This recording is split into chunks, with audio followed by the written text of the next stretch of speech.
Hey guys, welcome back to part 4 of the CNC build videos, where today we're going to be building the Z-axis.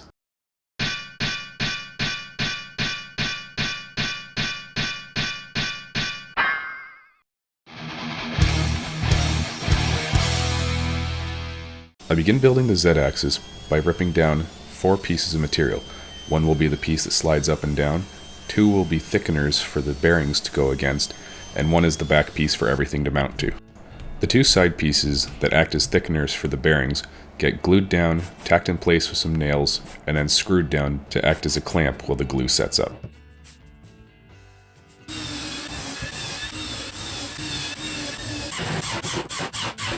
I can then mark out the position of the top 2 bearings and center punch a hole, then bring them over to the drill press to drill out the 3/8 inch hole.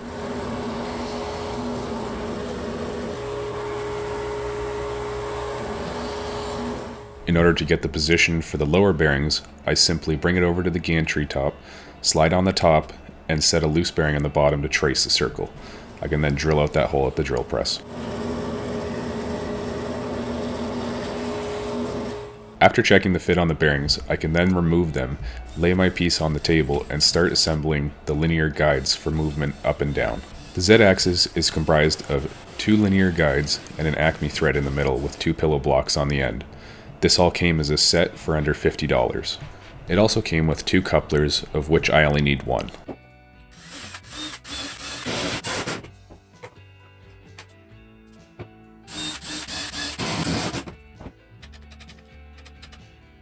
The linear guides are intended to be mounted with some machine screws, which I didn't have, so I just simply widened the hole a little bit to accept some number 6 wood screws.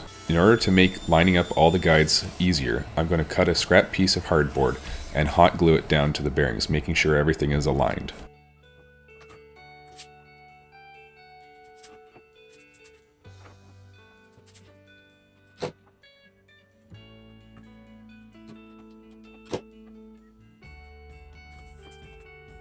Once all the linear bearings are attached, I can slide out the rods one at a time and bring it over and lay it on top of the piece that is actually going to hold the router.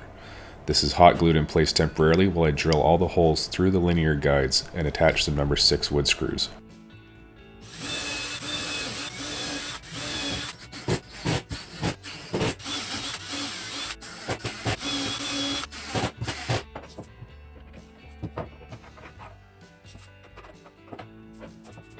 I then test the fit to make sure everything's sliding freely and straight.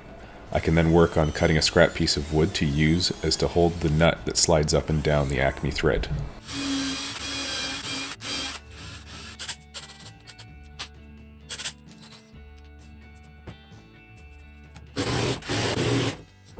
There's a little bit of a gap between the brass nut and the bottom of the wood, so when I push the Acme thread out to make the indent, I don't want it to sag, so that's all that piece is doing. I can then line up the Acme thread as straight as possible and smack it with a hammer to leave an indent, which I can then drill out on the drill press.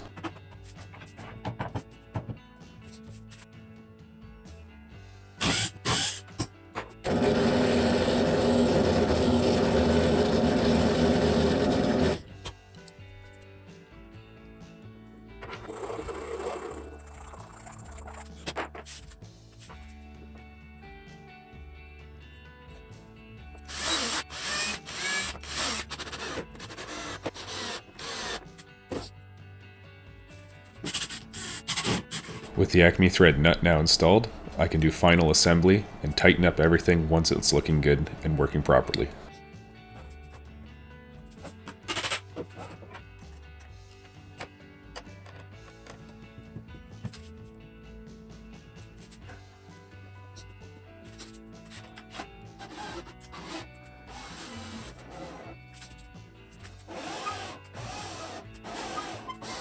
The coupler that comes with the linear kit only has 8mm on one end of it, so I needed to widen out both ends to accept 8mm diameter. I then glued 2 pieces of wood. These are going to hold the motor for the Z-axis movement up and down. It needs a large hole drilled out in the top of it, exactly where the motor is going to be positioned, as there is an indent ring around the stepper motor itself this needs to seat into. Also, in order to tighten the set screw on the coupler, I need to drill a small hole to accept the Allen key.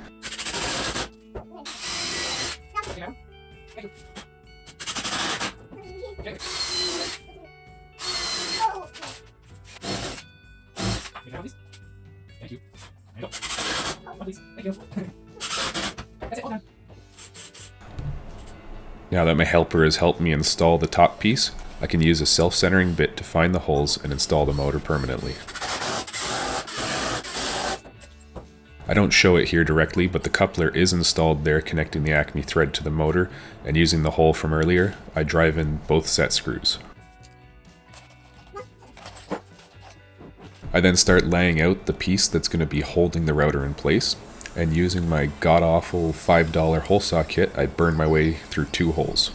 I can then bring it over to the bandsaw and finish cutting out the final shape.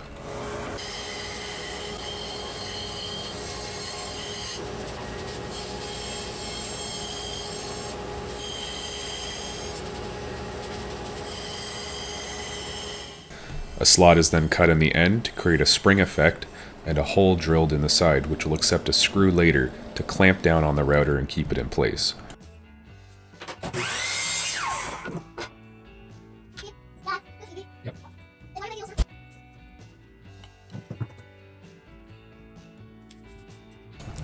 I then attach with 4 2-inch screws the 2 rings holding the router to a 1/2-inch piece of scrap. It doesn't really matter the position it's right now, as everything will be lined up when it's on the table. Next we can do final installation of the V-groove bearings, which are installed bolt, washer, V-groove bearing, washer, through the wood, washer, nut, and then lock nut. And those lock nut and nut are jam locked together. Once the gantry is fully assembled, we can then cut a few pieces of wood, glue them together, and this is going to be the mounting for the X-axis motor. The first thing to do is drill the 1/2-inch hole for the 1/2-inch bolt which is going to hold the guide roller bearings / pulley. I then take the assembly over to the gantry and Z-axis and fasten it down with 4 screws.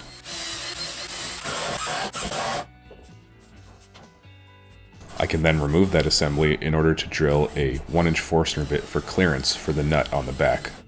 The guide bearing is then installed, bolt, washer bent outwards, 2 bearings, washer bent inwards, a smaller washer on the inside, and on the outside a washer and a lock nut. I then put the pulley on the stepper motor and then align it up with the guide bearing. This then gives me a measurement for how thick a standoff I need for the motor.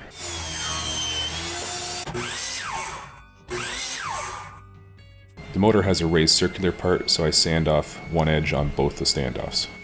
I place the motor on the standoffs and mark the position of all the holes that need to be drilled for mounting. I then temporarily mount the motor with 2-inch screws, which allows for a pointy surface for me to mark the holes which need to be drilled for some 3-inch screws to be added after.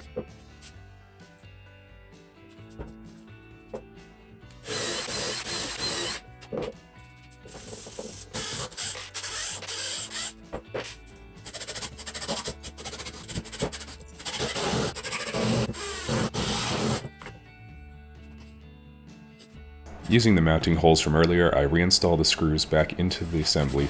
I can then thread the belt through and test the function of it. Here you can see exactly how it snakes its way through this.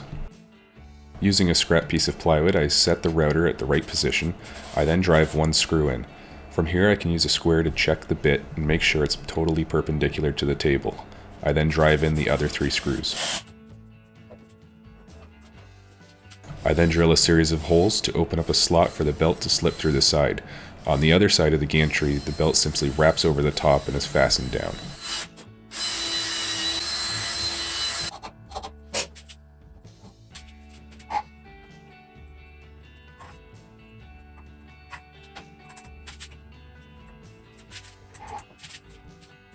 The same for installing the gantry belts. I simply tension it down and screw it down with scrap pieces of plywood. To install the drag chain, I take a scrap piece of plywood, drill a couple pocket holes, and then I can attach the drag chain to one end of that, making sure that it's totally perpendicular.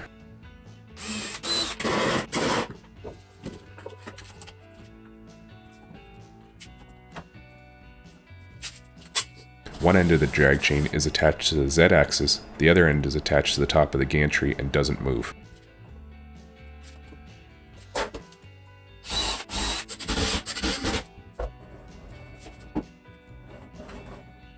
The last thing to do on the Z-axis is to install a spacer block and then attach both over travel limit switches for the Z-axis. As you can see, the limit switch arm needed some re-engineering to activate.